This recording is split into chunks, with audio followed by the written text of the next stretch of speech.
Je vous propose de continuer avec la troisième table ronde de la matinée autour de l'intelligence artificielle dans l'habitat. Alors je vous avoue que quand Jean-Luc m'a parlé de cette table ronde, il m'a dit, tu sais, on va parler de l'intelligence artificielle dans l'habitat. J'avoue que j'ai quand même pas mal écarquillé les yeux. Je dis, tiens, l'intelligence artificielle dans l'habitat, je vois pas comment ça peut être lié. Et puis il me dit, mais tu sais, par exemple, pour les logements sociaux, il y a des algorithmes qui interviennent dans l'attribution des logements sociaux. Ah, je dis, ah oui, là, d'accord. Là, effectivement, c'est très concret et très intéressant à discuter.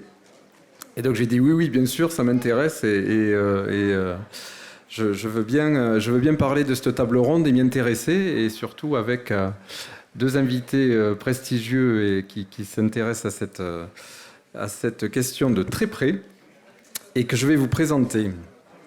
Donc nous avons Claire Guidi, qui est chargée de mission auprès du président de la Fédération française du bâtiment. Bonjour Claire. Bonjour. Et nous avons David Gruson, qui est directeur du programme santé du groupe Juve et fondateur d'Ethic IA. IA, on voit bien que c'est l'intelligence artificielle.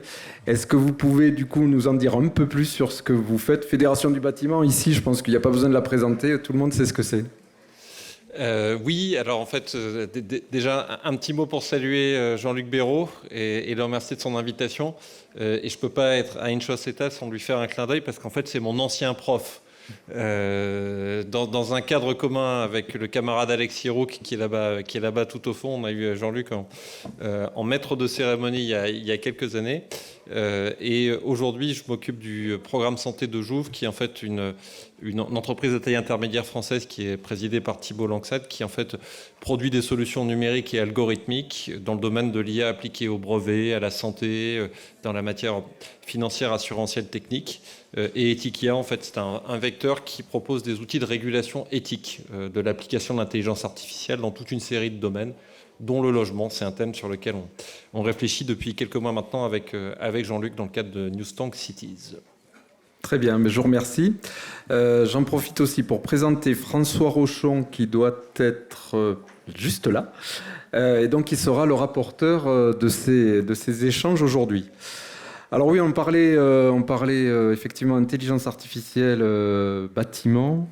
Est-ce que demain, par exemple, le maçon de Bunus va être un sous-traitant d'Amazon? C'est une question évidemment un peu provocatrice, mais que l'on va vous poser. David, oui, vous avez travaillé d'abord sur la santé, beaucoup sur la santé et l'intelligence artificielle. Quels enseignements on peut en tirer et comment ce que vous avez pu travailler sur la santé pourrait se transposer sur le logement? Oui, alors on ne va pas faire de cours d'algorithme. Pas de thèse, hein, pas de thèse, mais en gros, retenez l'idée simple qu'on peut parler d'intelligence artificielle à partir du moment où il y a traitement algorithmique. Un algorithme, en fait, c'est ni plus ni moins qu'une matrice décisionnelle. C'est-à-dire qu'on va mettre sous un programme informatique une matrice d'aide à la décision qui va aider, orienter ou décider parfois à la place d'un opérateur humain. Donc ça s'applique dans toute une série de matières. Dans le domaine de la santé, effectivement, on a une efflorescence de cas d'usage. Ça passe d'algorithmes d'appariement, c'est-à-dire qu'on va mettre en relation une demande de santé et une offre de santé. Évidemment, l'algorithme d'appariement le plus connu que vous utilisez tous et toutes en ce moment, c'est Doctolib. Et on voit que des algorithmes d'appariement de ce type sont déjà très utilisés dans le secteur du logement pour mettre en relation offre et demande de logement, voire pour aller proposer une offre de déploiement de logements sociaux. On va aider à utiliser cette technique algorithmique. Puis après, vous avez d'autres domaines d'application de l'IA plus techniques, comme notamment, c'est le cas d'usage le plus développé en santé, c'est ce qu'on appelle l'apprentissage machine par reconnaissance d'image. Vous allez prendre un scan ou un IRM et vous allez entraîner un algorithme à reconnaître dessus le signe ou l'absence de signe d'une pathologie. Et on peut faire comme ça aujourd'hui à distance, à partir d'un cliché de fond d'œil, par exemple, très facilement, et d'ailleurs avec des niveaux de performance supérieurs à ceux du diagnostiqueur humain. Le diagnostic, par exemple, de la rétinopathie du diabète, ou le diagnostic de la dégénérescence maculaire liée à l'âge. Et puis vous avez aussi toute une série de cas d'usage éprouvés, par exemple sur le diagnostic du mélanome, du cancer de la peau à partir de photos prises par smartphone. Donc voilà les cas d'usage très concrets qui se développent dans le domaine de la santé. Très bien. Et sur le logement, vous avez vu... Oui. Donc, comment vous avez pu transposer Oui, alors en fait, sur la transposabilité, elle se retrouve aussi à partir d'une réflexion qu'on a essayé d'avoir sur la question des enjeux éthiques. On y reviendra peut-être un peu plus tard. On y reviendra après, oui. Un petit peu plus tard, mais en tout cas, la matrice commune ou la question commune qui se retrouve dans tous les secteurs, c'est finalement comment est-ce qu'on arrive à ne pas subir cette révolution technologique. Et le risque de la subir, en fait, il se présente de deux manières. D'abord, on peut la subir en s'ouvrant trop largement à l'innovation, à une innovation qui serait complètement débridée, qu'on ne régulerait plus, parce que vous savez qu'il y a des algorithmes d'intelligence artificielle plus évolués, qu'on appelle les algorithmes de machine learning ou de deep learning. Ce sont des algorithmes qui, en fait, se perfectionnent au fil du temps de traitement de données. Plus ils traitent des données, plus ils s'adaptent, plus ils développent de nouvelles versions d'eux-mêmes plus performantes, avec des risques de discrimination, des risques de dérive éthique si on ne les régule pas au fil du temps. Et puis après, vous avez un risque inverse, qui est le risque, et tout aussi dangereux, voire plus, qui est le risque de se bloquer, c'est-à-dire devant des dérives éthiques potentielles, de se dire finalement on va refuser cette vague d'innovation, et ce serait une erreur grave, fondamentale. On le voit dans le domaine de la santé déjà. Si on a une approche trop conservatrice de la diffusion de l'IA en France et en Europe, en fait, les patients, les professionnels se tournent vers des solutions conçues ailleurs, hors de nos frontières, aux États-Unis ou en Chine. Et donc là, le risque, c'est celui d'une dépossession, d'une perte de souveraineté numérique. Et on voit bien qu'il faut trouver une ligne de crête qui n'est pas évidente entre s'ouvrir à l'innovation technologique pour améliorer l'efficacité et l'efficience de ces secteurs sensibles, la santé, le logement, et en sens inverse, réguler les enjeux éthiques. Trouver la bonne voie de passage, c'est ce qu'on appelle avec Ethikia l'idée d'une régulation positive, et ça se fait dans le dialogue avec les professionnels. Donc le dialogue qu'on a commencé à nourrir avec Jean-Luc, avec d'autres acteurs du logement, on échangeait tout à l'heure avec Nadia Bouillet, que je salue, montre qu'il y a une voie de passage, et on avait cette discussion avec Claire tout à l'heure sur les enjeux portés par la FFB. Il faut trouver les outils de régulation, les méthodes de régulation. Et dans le domaine du bâtiment, il y a aussi toute une série de cas très techniques de recours à l'IA. Merci, on va en parler. Claire, justement, la santé, Doctolib, tout ça, ouais, effectivement, on maîtrise. Dans le bâtiment, j'imagine, quand vous êtes attaqué à cette question, comment l'IA peut intervenir dans ce secteur d'activité, ça n'a pas dû être simple. Comment vous êtes pris ? C'est vrai que le bâtiment et intelligence artificielle, ça peut paraître deux termes complètement antinomiques. On nous rétorque souvent, non, l'intelligence artificielle ne concerne pas le bâtiment parce que nous, on est des métiers de la main. Et donc, effectivement, pourquoi on ferait rentrer ces technologies dans nos processus actuels ? Bien, en fait, on se rend compte, en ayant creusé, qu'il y a plein de cas d'usage. On pourrait faire un parallèle avec la santé, où on pourrait utiliser l'intelligence artificielle pour gagner en productivité, pour gagner en qualité, pour gagner en délai. Il faut rappeler que le secteur du bâtiment est un secteur où il y a des faibles marges et que, effectivement, tout est bon pour améliorer, pour aider les chefs d'entreprise, pour aider les compagnons sur les chantiers. Donc, pourquoi la FFB s'est saisie de ce sujet ? C'est parce qu'en fait, en 2018, quand Cédric Villani a publié un rapport sur l'intelligence artificielle, on s'est rendu compte que le bâtiment n'était pas du tout dans les radars, dans les priorités. Le bâtiment est d'ailleurs rarement dans les sujets liés à l'innovation. On ne pense jamais au bâtiment spontanément quand on parle d'innovation. Or, tous les jours sur les chantiers, on innove. Il y en a tous les jours. Ouais. Voilà. Et donc, en fait, du coup, le président Chanu, à l'époque, a dit, il faut que nous-mêmes, on se saisisse de cette question. Et donc, on a lancé un groupe de travail pour étudier cette question. On a fait une trentaine d'auditions. On a essayé de comprendre comment le sujet d'intelligence artificielle touchait d'autres secteurs, la santé, les assurances, la banque. Et donc, si ça intéresse, on a produit un rapport. Voilà, j'en ai quelques exemplaires pour commencer à défricher le sujet. Et on s'est dit, il faut aussi qu'on rapproche le monde du bâtiment du monde universitaire. Et donc, on a, nous, un partenariat pour l'année universitaire 2019-2020 avec l'Université Côte d'Azur, parce qu'il y avait tout un travail sur l'intelligence artificielle pour essayer de préciser les cas d'application de l'intelligence artificielle dans le bâtiment. Donc, quelques cas, quelques exemples qui pourraient se développer demain, puisqu'on a commencé une veille pour regarder aussi ce que faisaient les startups dans le secteur. Alors, aujourd'hui, il n'y a pas encore de cas très concrets. On voit que c'est des projets en cours de développement, en cours de maturation, parce que, on ne l'a pas dit, mais pour mettre en place une intelligence artificielle, des algorithmes, il faut aussi des données. Or, vous savez que le secteur du bâtiment, c'est un secteur très atomisé, avec 400 000 boîtes. Mutualiser les données, ce n'est pas forcément évident. Donc, aujourd'hui, il y a un peu des stratégies de start-up pas à pas, mais pas forcément des femmes et des hommes qui sont dans le secteur du bâtiment, mais c'est ça peut être des gens qui s'intéressent, qui voient qu'il y a un potentiel, et donc ils essayent de creuser, mais il manque de données, et donc ils ont besoin des métiers et des entrepreneurs du bâtiment pour avancer. Donc, quelques cas d'usage qu'on a commencé à repérer. On parlait tout à l'heure de l'analyse d'images. On a un cas concret qui est en train de se développer là sur des monuments historiques. Avant, on mettait un échafaudage en centre-ville pour aller regarder la qualité des pierres.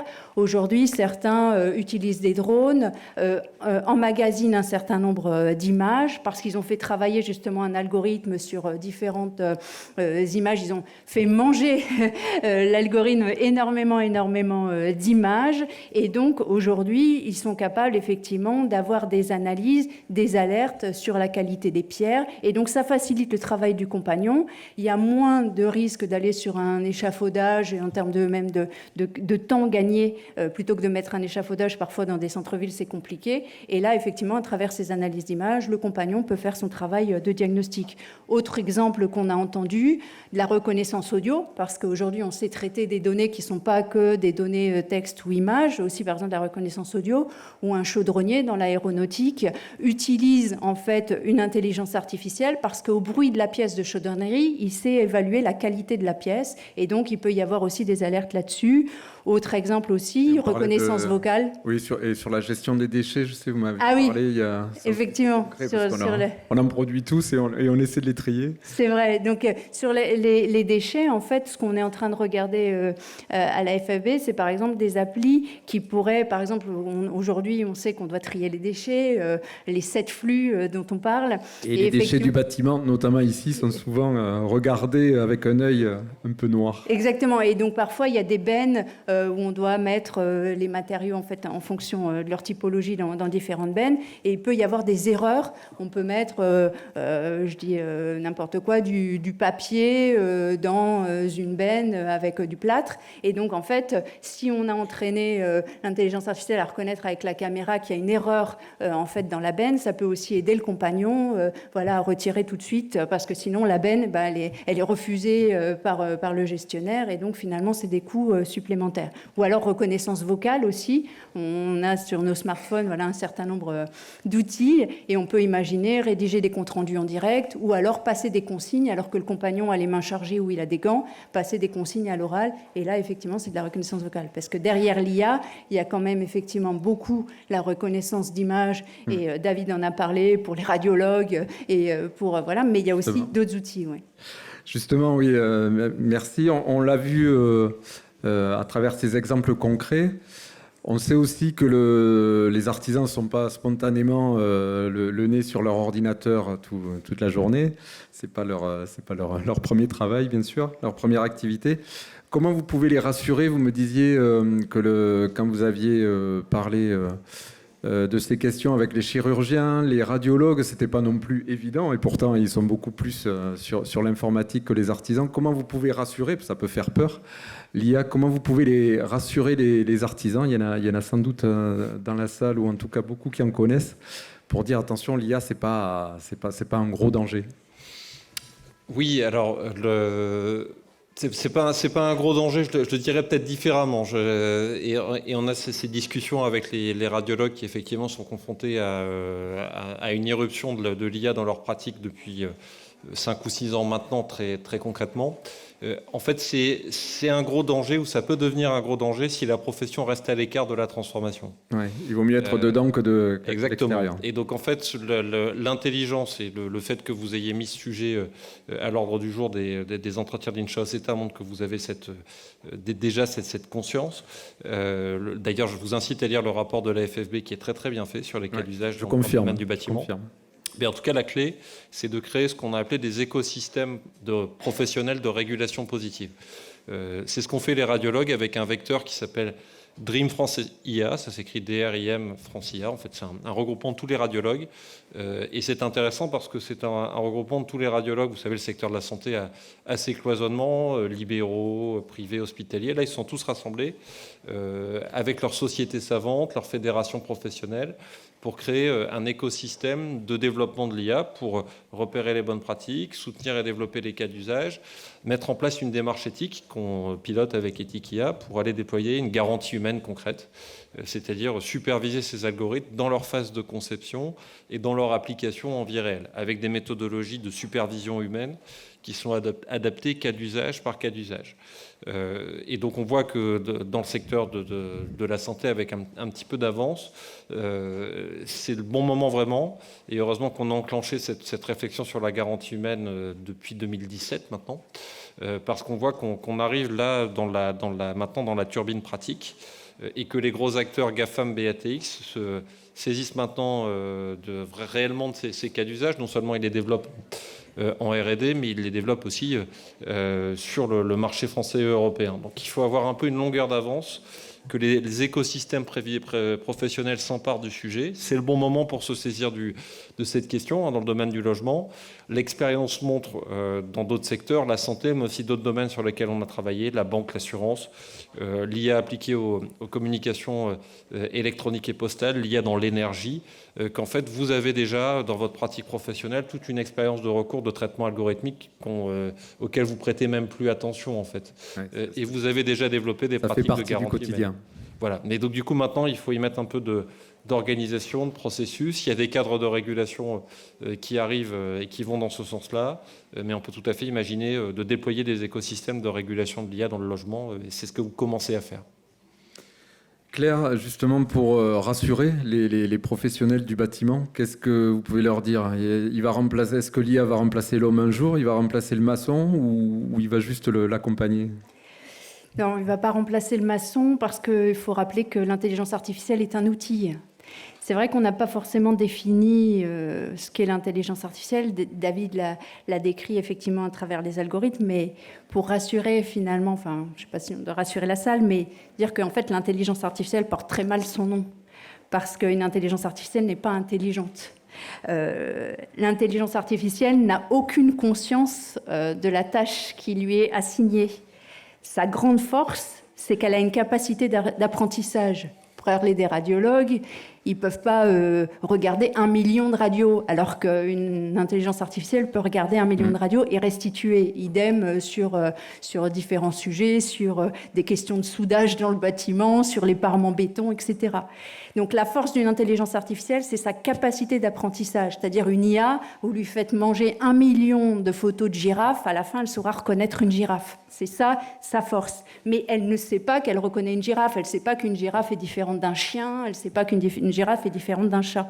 Et ça, je pense qu'il faut garder ça en tête. C'est-à-dire qu'aujourd'hui, on est encore loin de ce qu'on appelle l'intelligence artificielle générale des films de science-fiction, où une IA aurait un cœur, elle pourrait penser, etc. Aujourd'hui, il y a pas mal de chercheurs en intelligence artificielle qui commencent à dire « Arrêtons de comparer l'intelligence artificielle à l'humain. Une intelligence artificielle, ça n'a pas de corps, ça n'a pas de sentiment. » Bon, voilà, alors c'est vrai que certains en rêvent. Je ne dis pas que les Google et autres n'y travaillent pas, n'y pensent pas, ne travaillent pas là-dessus, mais on n'en est pas encore là. Et vraiment, tous les chercheurs, plus on lit des choses sur ce qu'ils écrivent, même il y a un grand chercheur, un spécialiste de l'IA qui dit « l'intelligence artificielle n'existe pas ». Il a écrit un bouquin là-dessus, Luc Julia, et c'est quand même un spécialiste du sujet. Donc, tout ça pour dire que le rôle de l'humain reste extrêmement important, et surtout le rôle des métiers. Parce qu'en fait, aujourd'hui, un maçon, un électricien, un chauffagiste ont des savoir-faire. Et donc, pour que l'IA soit intelligente et qu'elle puisse reproduire, ou en tout cas répondre à une question, il faut qu'elle ait été entraînée à partir des réponses métiers. Et on en parlera tout à l'heure sur la garantie humaine, il y a des contrôles d'intelligence artificielle. Parce que c'est vrai que ça peut faire peur. Une intelligence artificielle, si elle est entraînée avec des mauvaises données, il peut y avoir aussi des biais dans les données. On a vu le cas sur des intelligences artificielles qui étaient utilisées pour des ressources ressources humaines, pour en fait traitement de CV, etc. Et il fallait définir les meilleurs CV. Sauf qu'en fait, c'était basé sur les personnes déjà recrutées. Et on va parvenir sur le mâle blanc, etc. Mais du coup, il y avait effectivement, l'IA, elle regardait un peu la typologie des gens dans l'entreprise et elle ressortait un peu les mêmes profils. Voilà, donc ça, par exemple, c'est le genre de biais il faut être extrêmement prudent. Il ne faut pas dire que l'IA peut tout. Au contraire, l'IA doit être... voilà, on va parler des sujets d'éthique, de transparence. L'Union européenne aussi veille à ça. Mais c'est vrai que, comme le disait David, et on y reviendra peut-être sur les défis pour le bâtiment, il ne faut pas laisser le train passer. Parce qu'il y a vraiment des sujets derrière l'intelligence artificielle de géopolitique, au sens où si nous, on ne se saisit pas de ce sujet, d'autres visions du monde vont s'imposer, les Autodesk, les Google, les Huawei, etc. Et pire encore, d'autres gens qui ne sont pas dans le secteur du bâtiment pourraient aussi se saisir de ces sujets-là et capter la valeur à la place des entreprises du bâtiment. Il faut les conserver. Ouais. Vous disiez justement là que sur un voyage que vous aviez fait là, à Las Vegas, là, sur les salons des hautes technologies là, tous les ans, pareil, les GAFAM se sont emparés aussi du sujet du bâtiment et de l'IA dans l'habitat. Quelle est leur perception et qu'est-ce qu'ils voudraient en faire eux, d'après ce que vous avez vu observer, hein? Oui, ce que j'ai observé, parce que Amazon ou Google, ils ont des milliards en R&D, ce qui n'est quand même pas le cas du secteur du bâtiment. J'aimerais bien, mais voilà. Non, effectivement, je vous ai donné cet exemple parce que j'ai eu la chance d'aller 2 fois au CES de Las Vegas. Donc, c'est le salon des innovations qui se tient chaque année là en janvier. Et c'est vrai que je suis allée en 2019 et Amazon avait un stand assez grand, 50 mètres carrés, mais c'était assez disparate. Ils montraient un peu tous les objets, le frigo, la voiture connectée, etc. L'année d'après, quand j'y suis retournée, Amazon avait structuré son stand et on arrivait comme si on parcourait une maison. Dans le hall d'entrée, dans le salon, dans la cuisine, dans le garage, etc. Et l'impression qu'on a eue, c'est dit, tiens, avec tous leurs objets, ils sont en train de capter un certain nombre de données et finalement, ils sont sans doute en train de comprendre les usages, c'est évident, et ils sont peut-être en train de se dire, tiens, comment fonctionne un logement, et ils vont peut-être aller assez loin sur ça. Donc derrière l'enjeu en fait, qui nous est apparu, je prends l'exemple d'Amazon, mais il y a d'autres cas, c'est la notion de service qui est accordée. C'est vrai qu'aujourd'hui, il y a peut-être un petit peu trop, on est peut-être un peu trop dans le faire et pas forcément dans le service apporté, en tout cas dans la partie bâtiment. Or, on voit bien aujourd'hui que les évolutions, on ne vend pas plus qu'une chaudière, on vend le contrat de maintenance et on peut faire de la maintenance à distance, de la maintenance prédictive. Les ascensoristes qui installent des ascenseurs aujourd'hui, s'il y a une panne, ils n'envoient plus forcément leurs techniciens, mais en fait, via des analyses de la panne avec des photos ou avec un certain nombre de choses, ils savent gérer les choses à distance. Ils gèrent mieux, du coup, les déplacements de leur personnel. Donc, c'est vrai que, en fait, ce qu'on a vu, c'est que cette notion de service va transformer les choses. On n'est plus que sur le produit, mais on est aussi sur le service qu'on apporte. Et ça, même pour les entrepreneurs du bâtiment, c'est important. Enfin, quand aujourd'hui vous vendez une salle de bain, vous avez l'appli pour voir le rendu à la fin. Donc vous avez aussi cette notion de service. Vous ne vendez pas que la prestation concrète, et vous avez l'après. Et c'est vrai que quand on voit un peu ces grands opérateurs, et Facebook investit dans le logement en Californie, ils mettent de l'argent pour aller faire des logements en Californie, pour aller aider le marché du logement à construire plus, etc. Donc tout ça fait qu'on se dit que c'est... Sans doute, ils sont en train de capter un certain nombre de pratiques, un certain nombre d'usages, et que peut-être demain, ils vont apporter des nouveaux services. Avant de voir, David, la régulation, justement, pour éviter que Facebook soit un maçon demain, on parlait là, j'évoquais en introduction les algorithmes sur les logements sociaux. C'est vrai que l'attribution des logements sociaux, ça éveille toujours beaucoup de fantasmes. On ne sait pas qui peut les obtenir, comment on les obtient, etc. Qu'est-ce que peuvent apporter les algorithmes? Est-ce que c'est finalement plus droit, plus direct, ou qu'est-ce qu'ils font ces algorithmes? Claire l'a bien expliqué, l'algorithme il fait ce que vous lui demanderez de faire a priori. Et donc là on peut tout à fait imaginer sur la gestion d'un parc locatif social un algorithme d'aide à l'attribution que le bailleur paramétrera en fonction de critères économiques, sociaux, de critères de diversité, de critères territoriaux, de critères d'origine géographique. pour essayer de donner plus d'efficacité, de transparence, de traçabilité à l'attribution de ces logements sociaux, ce qui est évidemment un thème très récurrent dans le débat public. Et après, quand on met comme ça l'idée sur la table, on en voit le caractère séduisant.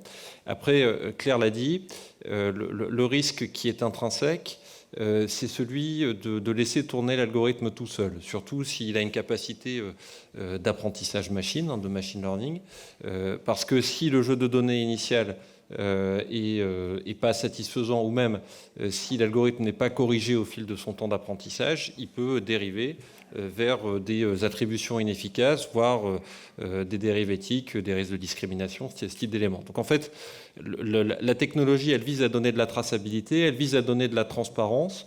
On le voit avec un peu de recul dans d'autres secteurs, notamment l'attribution d'un certain nombre de produits assurantiels, sur lesquels on a un peu de recul sur l'usage à ces recours algorithmiques, qui ont donné beaucoup de transparence, de comparabilité au secteur. Mais avec la nécessité derrière d'avoir une régulation au fil de l'eau pour éviter ces dérives éthiques. C'est vrai aussi pour les algorithmes de recherche de logement que vous et moi on utilise très quotidiennement pour se renseigner comme locataire, propriétaire. Il y a besoin de donner de la transparence sur les règles de matching, d'appariement, d'offres et de demandes. Et donc l'IA va y contribuer. Elle y contribue déjà puissamment, mais à la double condition de pouvoir garder une certaine maîtrise de la technologie. Et là, on voit bien que le risque de dépossession de la France et de l'Europe de ces outils technologiques est réel. Alors, il ne faut pas tomber derrière dans un discours de cocardier un peu bas de plafond, si vous me passez l'expression. Il serait complètement illusoire de vouloir faire tourner des secteurs aussi compliqués que le logement ou la santé avec des technologies 100% françaises ou 100% européennes. En revanche, on a la capacité, il est sans doute encore temps, c'est pas un pari gagné d'avance, c'est un pari compliqué, mais d'incuber en contexte français et européen, selon des principes ou des normes que l'on édicte, des technologies dont certaines seront conçues hors d'Europe. Pour pouvoir derrière, ça aussi c'est non pas le conseil, mais en tout cas le vécu que je peux vous partager sur le secteur de la banque ou de la santé, on voit qu'il y a des solutions d'IA très généralistes.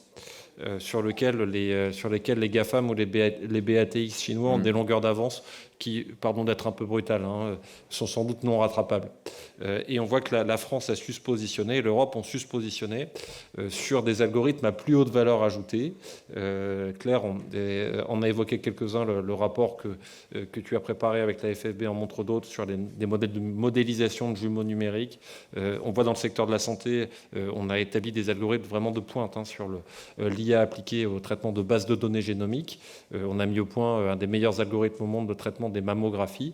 Donc repérer des secteurs de pointe qui viendront en fait affiner un premier traitement algorithmique qui pourra reposer sur des briques plus généralistes conçues par possiblement d'autres acteurs, mais dont on vérifiera qu'ils jouent selon nos règles. La règle de base étant évidemment le règlement général sur la protection des données, et puis ce nouveau cadre de régulation qui arrive sur l'IA. D'accord. Donc c'est plutôt rassurant. C'est ce que je vous disais tout à l'heure. Transparent et rassurant. C'est rassurant si le secteur prend conscience de la réalité et met la force collective pour s'en saisir. Et ça requiert de l'engagement professionnel, de l'engagement citoyen, de l'engagement des pouvoirs publics.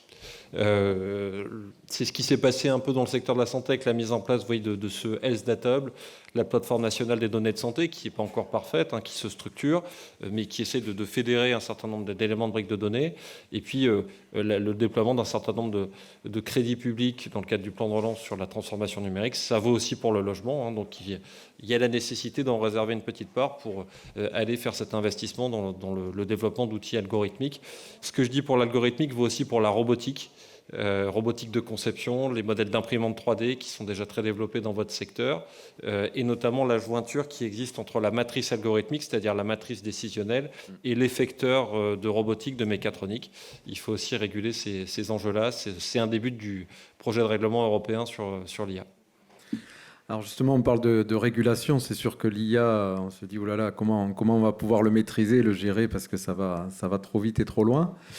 Est-ce qu'il y a des mesures qui sont mises en place de manière globale, et puis on verra avec Claire sur le bâtiment, de manière plus plus précises. Mais déjà, comment ça se passe pour réguler tout ça? Est-ce que les GAFAM peuvent tout faire ou est-ce qu'au contraire, on a des moyens de les maîtriser?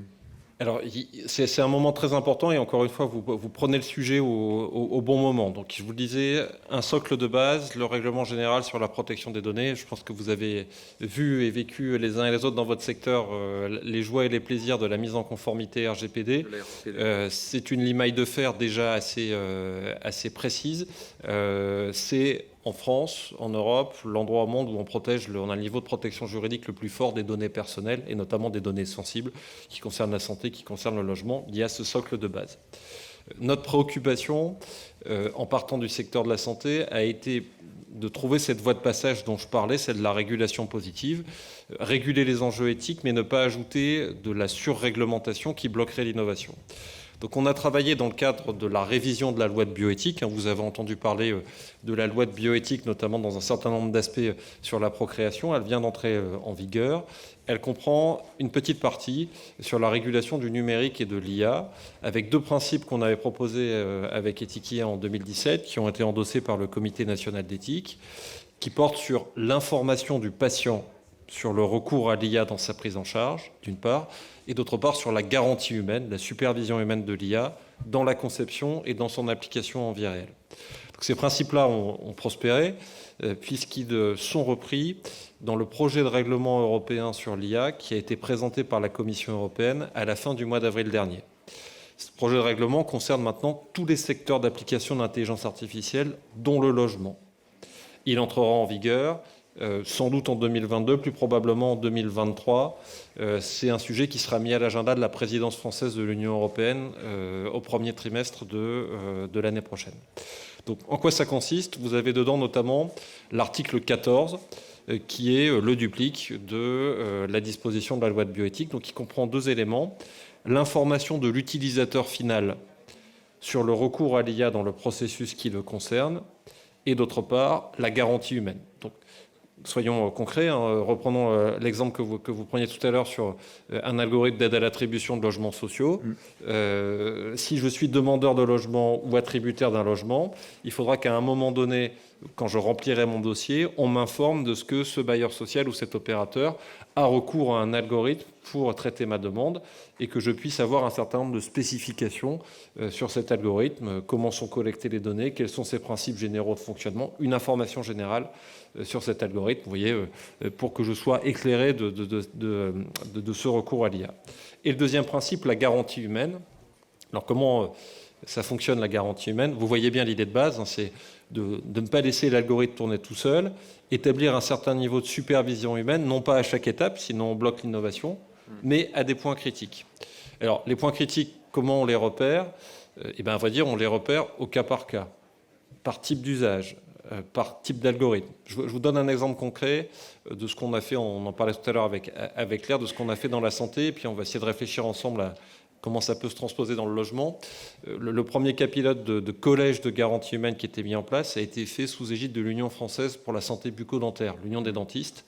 C'est un algorithme fait par une start-up qui s'appelle Dental Monitoring, qui vient, à partir d'une vidéo faite à partir d'un smartphone dans la bouche d'un résident d'EHPAD ou d'un patient d'établissement de santé, redresser la vidéo sous forme de panoramique dentaire avec une détection du risque carieux et du risque inflammatoire. Et à partir de ces traitements de données, l'IA déclenche ou pas une alarme pour avoir une intervention en présentiel d'un chirurgien dentiste. Et la garantie humaine qu'on a mis en place, elle s'applique sur la pertinence ou pas de l'alarme. Avec tous les 3 mois, 30 dossiers déjà traités par l'IA qui sont revus dans un collège auquel participent des chirurgiens dentistes réviseurs qui ont été mandatés par l'Union des dentistes, indépendamment de la start-up, pour revoir les cas, sous le regard de représentants des patients qui vont donner leur avis aussi sur la pertinence du traitement qui était mis en place. Et derrière, on en déduit des actions correctives. Là, pour être très concret, on a eu 2 sessions de ce collège de garantie humaine. Ça a amené à des actions correctives sur les pratiques professionnelles, parce que parfois la machine a été meilleure que les professionnels humains. Et en sens inverse, on s'est aperçu que l'algorithme prenait assez mal en compte le critère d'âge et qu'il fallait reparamétrer l'algorithme pour mieux tenir compte du vieillissement du patient. Et donc, en fait, le collège va se réunir 3 fois par an pour piloter l'algorithme au fil du temps. Donc, vous voyez, dans le cas du logement social, on pourrait tout à fait transposer cette méthode avec un collège qui réunirait... Voilà, qui sous l'égide d'un tiers de confiance, bailleur social, acteur du logement, institutionnel, fédération professionnelle, pourquoi pas, viendrait revoir le fonctionnement de l'algorithme d'attribution de logements sociaux sous le regard de professionnels du secteur de l'habitat et sous le regard d'usagers, demandeurs de logement, propriétaires bailleurs, propriétaires occupants, pour regarder si, sur un échantillon test d'attribution de logement, les critères qui ont été fixés initialement, critères économiques et sociaux, critères territoriaux, ont été validés ou pas validés. Et on fait tourner la méthode, ça donne de la transparence pour aller derrière vers des logiques de normalisation. Donc vous voyez, le cadre, pour résumer, est plutôt souple. Information de l'utilisateur final sur l'application de l'algorithme dans le processus qu'il concerne. Une supervision humaine traçable sous forme collégiale. Ça s'appliquera à tous les secteurs à partir de 2022 ou 2023. Et on peut s'y préparer dès maintenant avec des cas pilotes à tester sur un certain nombre de cas d'usage de l'IA dans le logement. Oui, Claire, on voit il y a un cadre global qui est tracé, puis à chaque secteur d'activité de se l'approprier, si je comprends bien. Donc on a vu la santé qui a déjà bien avancé. Côté bâtiment, comment vous voyez ça? Plutôt d'un bon œil d'ailleurs que cette directive européenne puisse protéger un peu les données et le secteur? C'est sûr que l'Union européenne trace une troisième voie entre la Chine d'un côté et les États-Unis de l'autre. Donc effectivement, il y a quelque chose de rassurant dans l'approche de l'Union européenne qui aujourd'hui est contre notamment l'usage de la reconnaissance faciale dans les lieux publics, ce qui n'est pas le cas en Chine. Donc c'est vrai que en fait, quand on parle d'intelligence artificielle, ça impose de s'interroger sur un certain nombre de valeurs du vivre ensemble et de ce qui est acceptable, pas acceptable. On parlait de transparence et d'éthique notamment. Donc là, c'est vrai que, on va voir, le règlement, il est encore aujourd'hui assez général, il pose des principes. Ce qui est positif, c'est qu'il y a une accélération au niveau de l'Union européenne pour se saisir de ces sujets depuis l'an dernier. Et donc, effectivement, ce projet de règlement est arrivé assez vite sur la table. Donc ça, c'est très important. Ce qui est sûr, c'est que aujourd'hui, même si nous, en tout cas au niveau de la FFB, le président Saleron ou la présidente de notre groupe de travail, donc Cécile Mazot, qui est une chef d'entreprise de la région de Lyon, on est à la fois partagé entre inquiétude et la nécessité de faire. Inquiétude, ça a été dit, sur le respect d'un certain nombre de règles, mais je dirais que même sans aller jusqu'aux États-Unis ou en Chine sur comment certains pourraient capter la valeur des entreprises du bâtiment, il y a aussi d'autres acteurs qu'on imagine un peu proches, mais quand même pas tout à fait dans le secteur, qui aussi commencent à se saisir de sujets. Je cite un exemple, je ne sais pas s'il y a des gens d'EDF ici, mais en tout cas, EDF a mis en place un projet qui s'appelle Industria, donc industre.ia. Et effectivement, ils ont travaillé sur une bibliothèque de 60 cas d'usage. Et quand on a regardé ça avec eux, on se rend compte qu'en fait, il y a un certain nombre de cas d'usage qui concernent le bâtiment. C'est lié. Par exemple, ils ont défini des cas d'usage sur l'analyse des non-conformités de soudage. Pour eux, il y a des enjeux de sécurité. Ils ont analysé 12 000 documents issus de plusieurs bases de données. Ils ont créé un dictionnaire du vocabulaire du soudage, etc. Ça touche aussi le bâtiment. Ouais. Ils ont aussi mis en place des algos pour la surveillance en fait de l'état d'éparement des barrages béton. Ils ont aussi mis en place des algos pour regarder en fait les dérives sur les plannings. Donc voilà, donc il y a des choses qui sont en train de se faire. Ce qui est sûr, c'est que il faut fixer le cadre, mais nous, quand on a écrit à l'Union européenne, parce qu'il y avait aussi un débat sur la protection des données, c'est quand même très lié, parce que la donnée, c'est quand même le carburant de l'IA, c'est vrai qu'il y a aussi une vigilance sur le partage des données, ce qu'on entend par partage des données, ce qu'on entend données d'intérêt général. Voilà, donc oui, il y a encore des ambiguïtés à lever. Les enjeux sur l'interopérabilité des systèmes, parce que si on ne peut pas utiliser les mêmes outils, ça peut créer aussi de la discrimination dans l'approche, ou alors certains industriels pourraient imposer des méthodes ou des produits, donc ce qui là aussi ne serait pas satisfaisant. Donc c'est vrai que nous, on reste extrêmement vigilants, on fait une veille extrêmement forte. On essaye aussi de de faire évoluer l'idée qu'il faut des formations pluridisciplinaires, c'est-à-dire peut-être que former des diplômés avec une double compétence bâtiment et informatique, finalement, pour essayer aussi de rentrer dans le cœur du système, pour pouvoir en fait éclairer la décision, parce qu'on a bien vu qu'il y a des choses qui peuvent se passer, un algorithme peut être apprenant, donc il faut toujours le regard humain pour aller regarder si ça marche, si ça dévie pas, voilà. Rester aussi vigilant, évidemment, sur le travail des startups, parce qu'il y a beaucoup de startups qui émergent, et donc là aussi, il faut être extrêmement prudent, sans vouloir être négative sur ce que font les startups, mais travailler avec une startup pour un entrepreneur du bâtiment, c'est soit créer son concurrent, soit en devenir dépendant. Donc voilà, donc à un moment donné, il faut aussi regarder. Et puis on va essayer de mettre en place une démarche de recherche-action au niveau de la FFV pour rentrer vraiment dans des cas d'usage concret, pour montrer qu'on peut faire des choses en répondant à tous les cahiers des charges liés aux données, mais aussi dans un gros enjeu, ça a été dit tout à l'heure par David, de mutualisation des données, ce qui n'est pas forcément évident. Partager les données, comment, avec qui, est-ce que les données sont anonymisées, comment on peut faire pour que après elles soient pas réutilisées, mais néanmoins dans cette démarche en fait toujours de gagner en productivité, gagner en qualité et gagner en délai. Voilà. Et le temps presse, il faut s'y mettre maintenant pour pas être dépassé justement par... Bah oui, par rapport à tout ce qu'on disait tout à l'heure, on sent bien que le monde bouge et que en fait il commence à être... on peut pas regarder, laisser passer le train parce que justement il y a cette question de la valeur qui pourrait être captée par d'autres. Je vous dis, soit à l'étranger, soit d'autres du secteur, et il faut que la valeur reste un des entrepreneurs du bâtiment qui ont des savoir-faire, qui doivent regarder leurs données. Aujourd'hui, finalement, peu d'entreprises, parce qu'elles sont petites, parce qu'elles ont le nez dans le guidon, elles ne savent pas qu'elles ont de la valeur. Les données ont de la valeur, c'est un actif comme un autre. Et ça, petit à petit, il va falloir peut-être un petit peu aussi changer de culture. Merci. Juste avant de passer aux questions du public, j'ai une question avec une réponse courte, si possible, parce que le temps presse. On est dans le fil rouge, on va dire, cette année de la présidentielle. On a parlé du logement qui est souvent peu exprimé par les candidats à la présidentielle. Et l'intelligence artificielle, vous trouvez que les candidats s'en approprient ?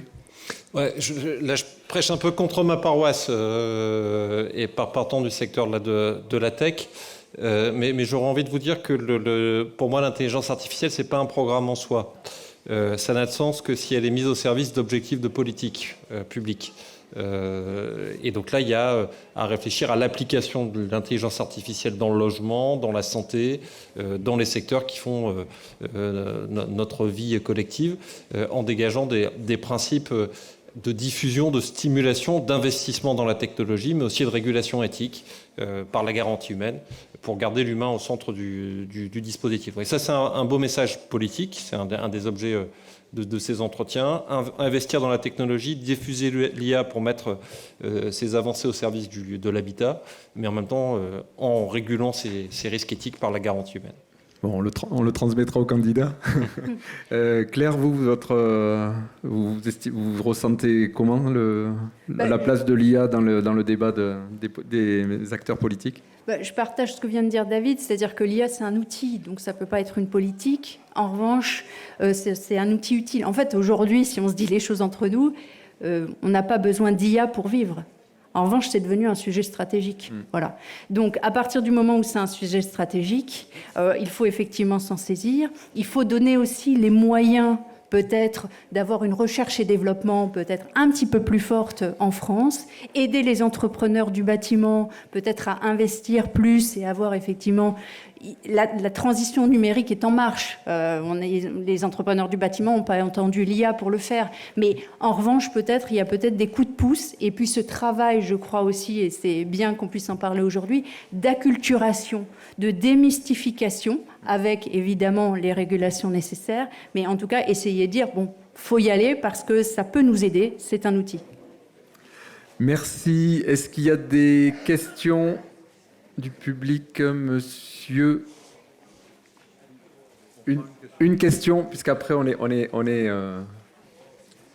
Bonjour, Jean-Pierre Schaeffer, vice-président Solia, Yvelines, Essonne. Jean-Claude Drian a souligné l'importance donc du parc existant, les 30 millions de logements. Cette semaine, en allumant une plaque électrique, j'ai déclenché un gros incendie dans un immeuble en structure bois de 1930 sur le front de mer d'Osgore. La question, c'est est-ce que entre un parc récent qui adopterait des techniques récentes de BIM ou de méthodes de détection, est-ce qu'il ne risque pas d'y avoir un clivage entre justement un parc récent qui bénéficierait de techniques que vous évoquez et puis cette masse immense de bâtiments existants, de logements qui vont rester avec leurs problèmes à la fois électriques ou de plomberie? Est-ce que vous avez l'impression qu'on pourra adapter sur ces 30 millions de logements des techniques permettant de détecter, de prévenir, voire de guérir? C'est un peu ma question sur ce parc existant important. David ? J'ai pas une réponse toute faite. Attention aussi, tous les logements neufs n'intégreront pas toutes ces technologies, mais effectivement peut-être. Là où l'intelligence artificielle pourra être utile sur le parc existant, c'est qu'aujourd'hui, vous avez des scans 3D. Vous mettez un scan au milieu de la pièce, il est capable de vous refaire le plan en 3D. Bon, je vais vite, mais voilà. Et avec le système de photos, peut-être, de détecter soit des malfaçons, soit des fissures dangereuses, soit effectivement des équipements défaillants, etc. Parce qu'il aura été entraîné, l'algorithme aura été entraîné pour reconnaître en fait ce qui relève d'une gestion normale, d'une qualité normale, avec des choses qui commencent à être défaillantes. Donc là-dessus, ça peut être une aide. En revanche, je ne sais pas si ça aurait évité l'incendie, mais en tout cas, sur la capacité peut-être à développer des outils d'analyse, de diagnostic à partir de photos que vous feriez vous-même en tant que particulier. Voilà. Aujourd'hui, il y a des assureurs, vous avez plus, le gars se déplace plus, vous lui envoyez des photos, il sait faire des analyses, etc. Et il y a des IA qui commencent à être entraînés sur des sinistres de moindre ampleur, voilà, de pouvoir faire des analyses comme ça grâce uniquement à des photos. Donc ça peut être effectivement un élément utile. Et puis l'autre élément, c'est que le développement des capteurs, on n'en a pas parlé, mais le développement des capteurs qu'on commence à voir, alors il y en a de plus ou moins bonne qualité, plus ou moins utiles, etc. Ça peut être aussi un moyen pour le parc existant de développer en fait ce type de technologie, d'utiliser en tout cas ce type de technologie. Peut-être juste une remarque, en appui complet, il y a toute une série d'algorithmes dont on n'a pas parlé, qui sont les algorithmes de management du risque, ou algorithmes de red flagging, qui sont très utilisés dans le domaine de l'assurance. Et là, on peut dire qu'a priori, cette catégorie-là sera sans doute la plus utile dans le domaine du parc existant, pour pouvoir repérer à partir d'une série de critères de vigilance les immeubles, les logements qui devront faire l'objet de programmes de prévention de risque plus appuyés. En tout cas, les assureurs qui assurent vos immeubles sont déjà passés à cette catégorie-là. Et donc, du coup, on peut aussi les utiliser côté opérateur, côté utilisateur, pour en déduire des programmes de maintenance préventive, de gestion de risque, d'anticipation. Et c'est vraiment le parc ancien est un des domaines sans doute les plus centraux dans l'application de ces algorithmes de red flagging de vigilance. Merci, je sais qu'il y avait d'autres questions, mais vous pourrez peut-être les poser aux gens directement, mais on n'a plus le temps de le faire publiquement. Je vois que Jean-Luc derrière est le maître du temps. Merci beaucoup et je te laisse la parole. Bravo.